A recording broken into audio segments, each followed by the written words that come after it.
21절에서 30절까지는 그동안 그림자만 바라던 유다의 본 모습이 서서히 전면에 드러나게 되었습니다. 그것은 예수님의 영광을 받으실 때가 임박한 것을 의미하죠. 21절을 보면 심령이 몹시 괴로워하시면인데, 몹시 괴로워하시면은 흔들다 크게 요동하다의 제1부정 가가형으로서 심령이 몹시 떨리고 가슴이 아픈 상태를 나타냅니다. 심령은 호흡과는 달리 영혼 깊숙한 내면 세계까지를 흔들 만큼 깊은 차원의 엄청난 동요를 나타내는데요. 예수님은 자신이 하나님과 하나됨을 충분히 깨달으셨지만 하나님께로부터 분리되는 것이 얼마나 고통스러운지를 잘 아시기에 유다가 자신으로부터 분리되어 떨어져 나가는 것에 대해 인간적인 연민과 고통을 느낄 수 있었습니다.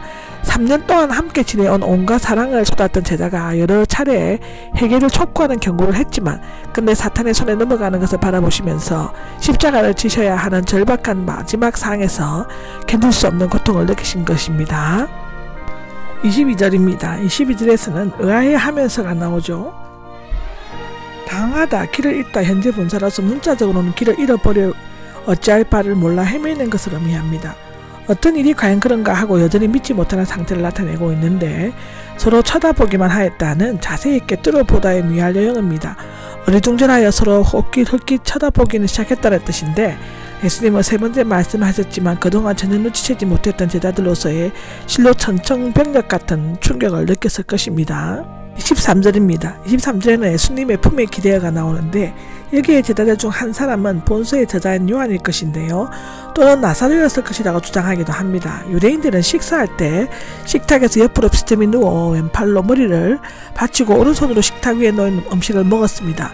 식탁은 U자형으로 있었고 탁자는 빙 둘러 있었다고 하는데 예수님의 품에 기대어 누운 것은 석차로 따지면 두 번째 상석인 것입니다. 그는 왼팔에 기대어 몸을 누이고 등을 돌린 채 머리를 예수님의 가슴에 기대고 있었습니다.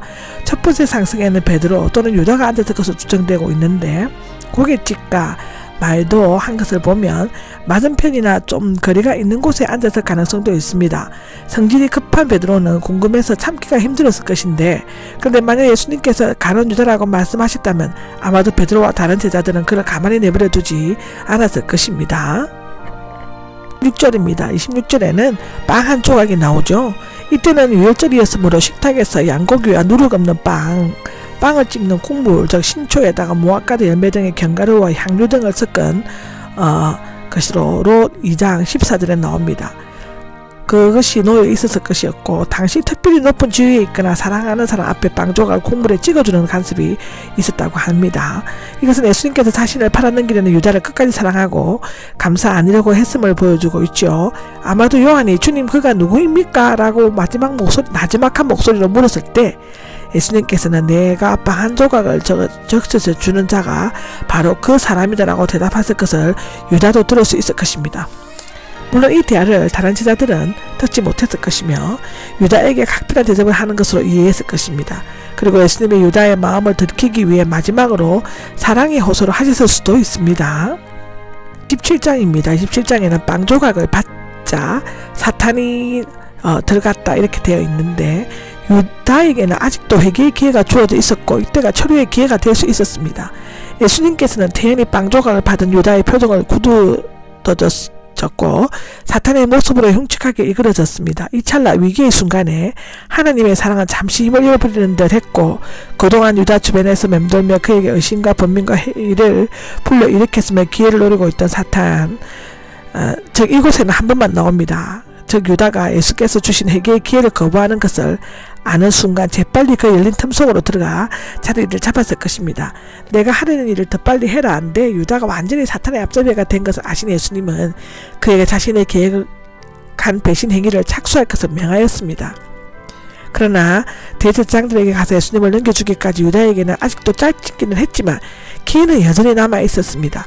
더 빨리 해라는 것은 앞으로 자신에게 행해진 모든 것들이 대적들이 결정해서 이루어지는 것이 아니라 자신의 뜻과 정한 바에 따라 이루어진다는 것을 나타내 보여주기 위해서 말한 것이라고 기록되어져 있습니다.